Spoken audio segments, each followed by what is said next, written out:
What if I told you that your entire life right now is nothing more than a vivid dream? What if the person you think you are is actually a character in someone else's imagination? We talk about the multiverse and simulation theory today as if they are new ideas, but thousands of years ago, a profound Indian text called the Yoga Vashistha revealed these exact mysteries. Today, on the Innerverse, we are diving into the mind-bending story of Queen Leela, a story that travels through parallel universes, time dilation, and the deepest secrets of the human mind. Let's open the book. Our story begins in a golden age with King Padma and his beloved wife, Queen Leela. Their love was legendary. They were inseparable, like a flower and its fragrance.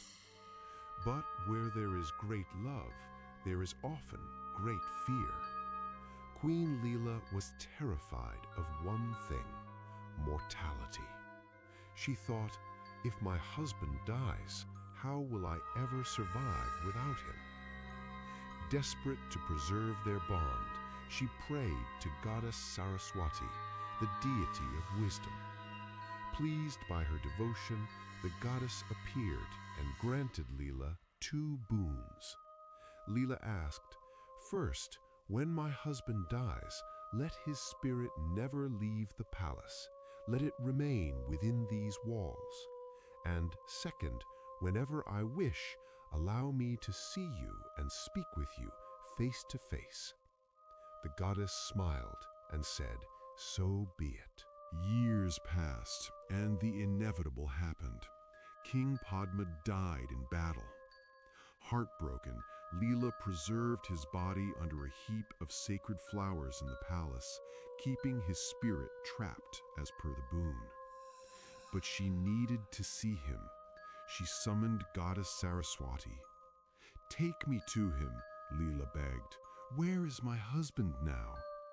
The goddess touched Leela's forehead, granting her divine vision.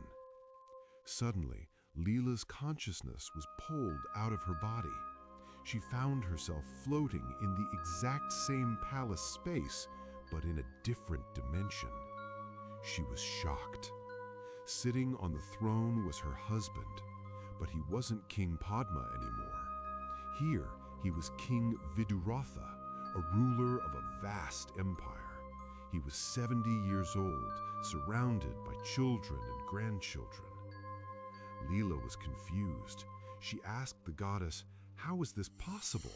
My husband died just 8 days ago in my world. How has he lived a glorious 70-year life here?"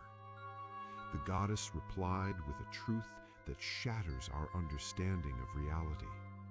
"Leela, time is an illusion of the mind.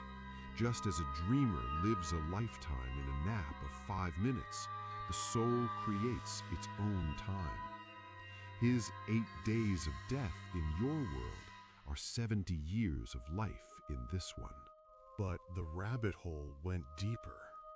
The goddess said, "Leela, you think that world was real? Or this one is real?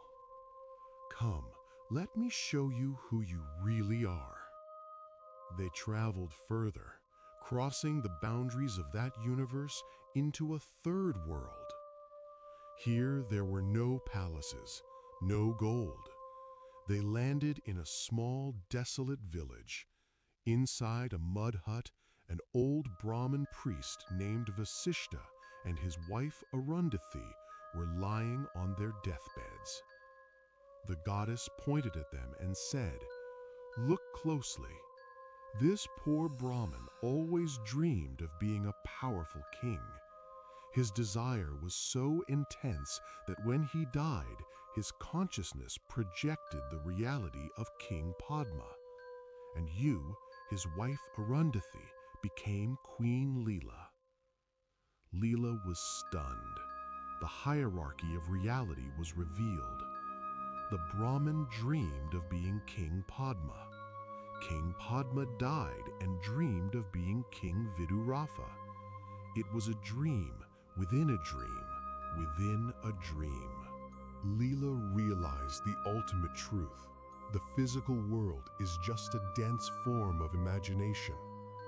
In the second world, King Vidurātha was losing a war. As he lay dying, Leela and the goddess used their will to pull his consciousness back. Back in the first world, the lifeless body of King Padma began to stir. He opened his eyes. The king was alive again. But everything had changed. They were no longer just a king and a queen attached to their bodies. They were awakened souls. They ruled their kingdom for years, not as prisoners of fate, but as masters of their own minds, knowing fully well that the world was just a play of consciousness. So, here is the question for you to ponder tonight. When you dream at night, that world feels 100% real until you wake up. How do you know that this life isn't just another layer of the dream? The story of Queen Leela teaches us that we are the creators of our own reality. Our mind is the projector, and the universe is the film. If you enjoyed this journey into the ancient mind, make sure to hit that like button and subscribe to the Inner Verse for more stories that expand your consciousness. Until next time, keep looking within.